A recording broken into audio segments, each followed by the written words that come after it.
Wake up, dog. Bank, bank, bank. Wake up. I'm telling y'all. My message for the day is success is not familiar.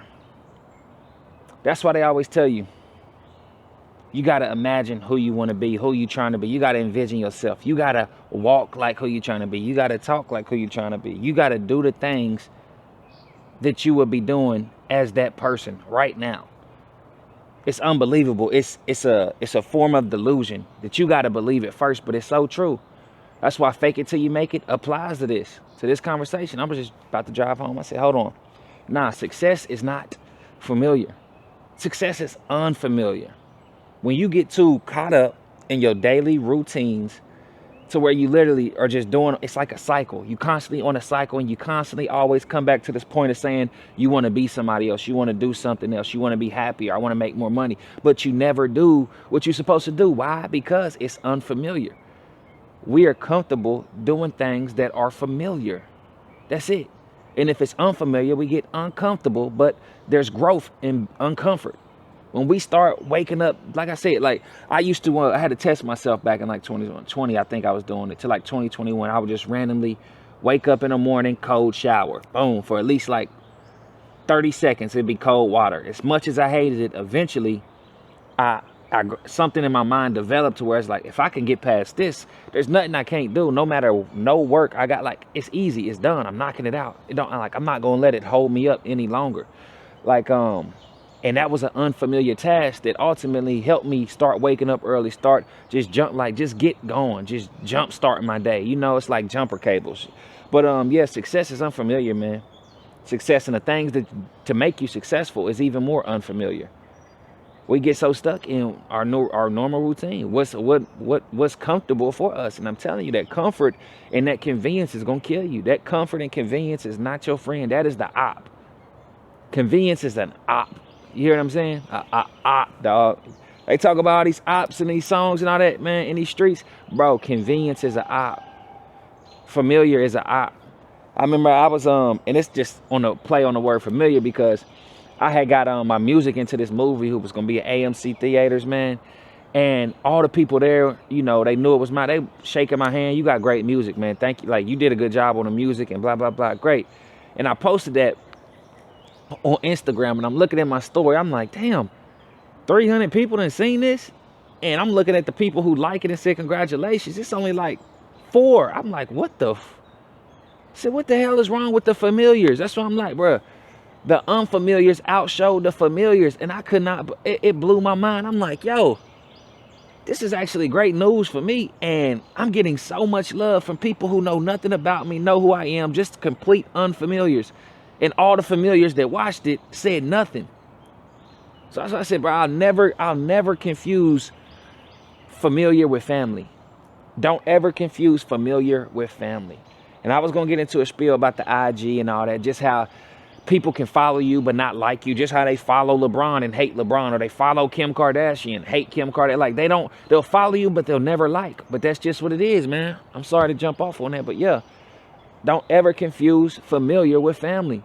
Just because you know me, that's why I say, oh, day one, nigga, they be the ones that don't know your baby's name. They don't know your baby's birthday. Them day ones and all that, man. Proximity is why y'all call yourselves day one.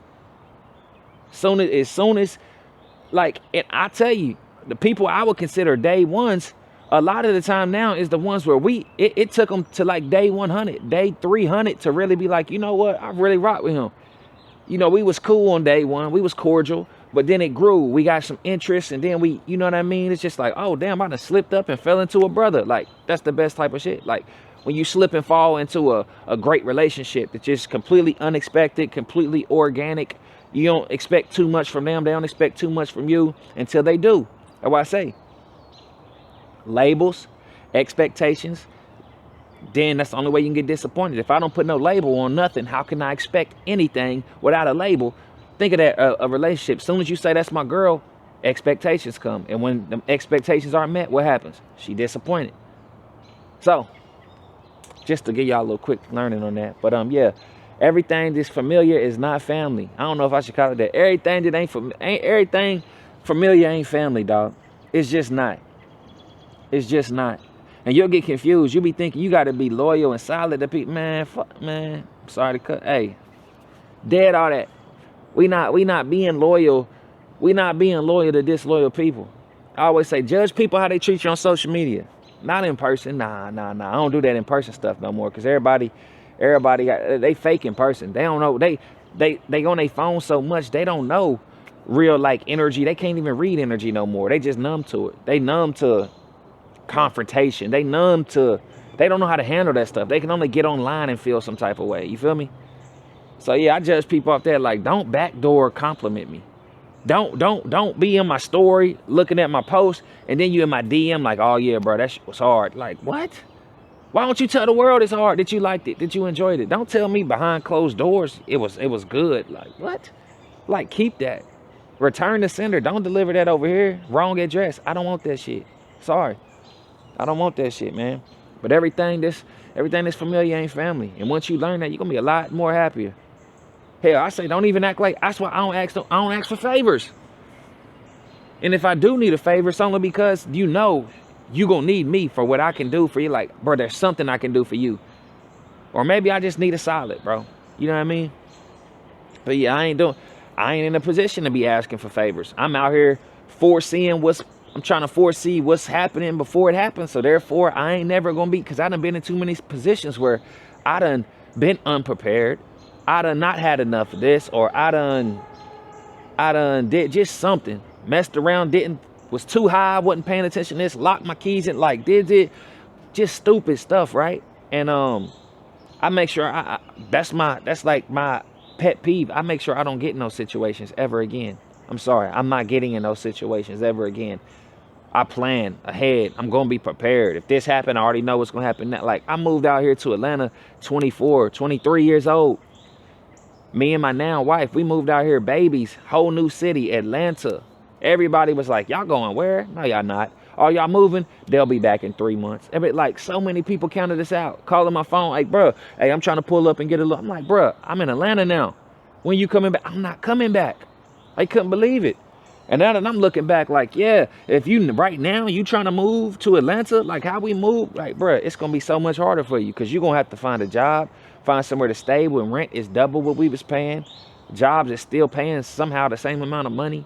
Like, no, this shit is gonna be hard to move out here. That's why I'm so solid, and like, I'm not leaving. I mean, if I want to go somewhere cool and all that, but for the most part, from where I come from, Atlanta is just a blessing to me, man. Atlanta is opportunity, is everywhere, from music, film, to restaurants, to businesses, to real estate, you know, just the entertainment.